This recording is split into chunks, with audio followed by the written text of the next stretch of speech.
So, good morning, everyone, on this wonderful Wednesday morning, day after the Basic Education Minister announces that the kids can go back, grade 7s and grade 12s, to school on the 1st of June. Luckily, the grade 6 and kisses and everyone else will remain at home. So, yeah, I just want to share with you my thoughts about kids and lockdown. Last week, I shared my thoughts about adults and lockdown, and I just want to say that, for me, the most important thing, and I always believed in this, and I'm using it with the kids that we're working with in the academy. I'm also using it a lot with my own kids, is that kids should be happy. Your first priority, that kids should be happy. There's a lot of ways in how we can make our kids happy. First of all, by creating a happy environment, by looking happy, by speaking a lot of positive in their lives as parents. Kids that are happy perform better. Kids that are happy solve problems better. Kids that are happy are open-minded. Kids that are happy communicate better. So the most important thing that you want to create, or you want to emphasize on in this lockdown going forward, let the kids be happy and make sure that they're in a good environment that offers them that. Because what I've seen is that when we interview a lot of the kids, especially the ones that have not done well at school, it's not about the academics. It's got a lot to do with the energy levels. They're not positive. They're being told how stupid they are from the house. They're being told about how slow they are from the house. They're being told about being fat. Now there's a lot of eating that is going around. So don't use words like you're going to get fat or you are fat. That's why you're eating a lot. Because these things stick with the kids, I always say that if you want to get the best out of your kids, you must remove all emotions involved when parenting, meaning remove the titles. I know they're a child, but remove that I'm the mother or I'm the father, and this person is supposed to do certain things because they are my seed. Put it in the way of saying this is a person, is a human being. So if I say negative things, they get hurt. They're not. I've always heard people saying that kids are tough. They're tough from where? Where did they learn to be tough? We must be very sensitive in that regard of what we say or what we do in front of them when they're doing their homework now during lockdown. Do you get emotional and sort of like say harsh words to them because they're not getting it right? Is it helping? Believe me, it's not helping. So you must create an environment where they can trust. When they see you, they can feel the love, they can feel the trust, they can be able to communicate how they feel. This morning I had asked my son, he's grade 7, to say, listen, so what do you feel about going back to school? You're going back to school on the 1st of June. So what's your feeling about the whole thing? Let him tell me how he feels about it, because most of the times we're the ones that are making the decisions. We're the ones going on social media saying, oh, it's dangerous, it's not right for our kids. But have you sat down and asked the child, how do you feel? And let the child say, listen, I want to go back, or I don't want to go back, because that is very important. It doesn't matter how safe it is. It doesn't matter what safety precautions the government puts in.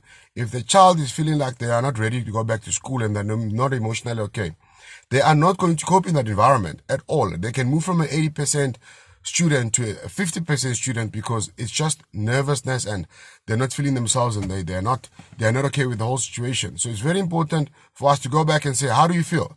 If they feel like they want to go back there and they want to be positive and go back, so be it. Let them go back and surely they will take care of themselves, because once a child wants to do something, they are mature enough to realize, listen, I have to take care of my mask, I have to take care of myself, especially when they're grade 7 and 12.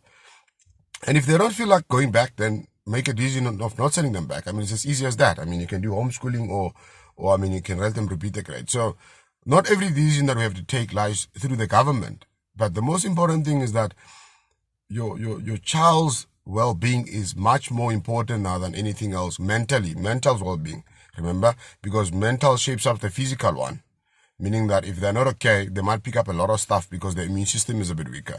So the most important thing, the environment that we should create now in the lockdown, positivity all the way, saying good things to them, spending a lot of time with them. And when you're spending a lot of time with them, everything must be life skills based. Okay, because now we've got time to teach them the life skills. I've realized now during lockdown that everything starts at home. Even church starts at home, Education, academics starts at home. Manners starts at home. So what we teach now is what they will show to the world. So it's very important for us to implement what we believe are the positive things.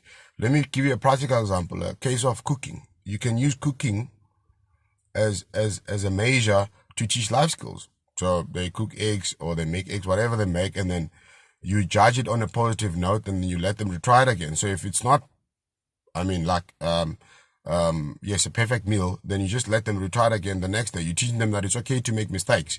You're not going to just get judged in making mistakes. You can teach a lot of life skills through homework. Okay.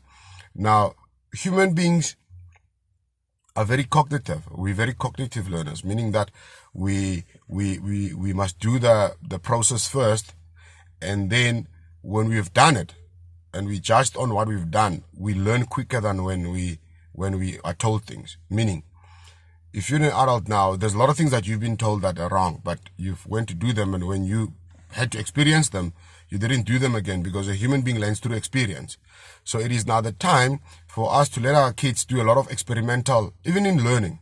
They come there and say, listen, I've got homework. You say, okay, go and do the homework. And then when you get stuck, come to me. So what that does is that he will never forget what he's done in the homework thing, because you didn't tell them the answers. Because once you tell them the answers, they get to sort of like memorize things, but they're not learning anything.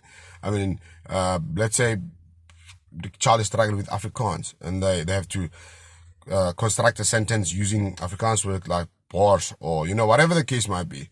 Let them understand what the word means, and then let them start constructing the sentence through the words, and then you come in and say, okay, but it's right or it's wrong. But then at the end of the day, don't be the one that is feeding the answers the whole time, because they're not learning anything. So lockdown is giving us a chance to do the life skills, to do their hard work, to teach the life skills. I'll give you practical examples. I'll do like 4 or 5 videos this morning or today, just to give you practical examples of how playing soccer with my son teaches a life skill. Playing tennis with my daughter teaches a life skill. Watching TV teaches a life skill. The cooking part teaches a life skill. Us playing snake and ladder, what life skills they learn from there. It is a great opportunity for us to work with all the departments that they have in their life: spirituality, physicality, academically, everything that is going to do with life.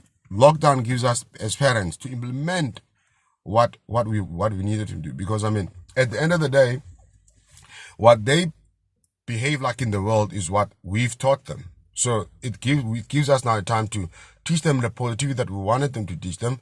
But remember the most important thing: don't involve emotions when you teach all these things, because once they make mistakes, then you'll start screaming, then you'll start saying all the things that you don't want to say.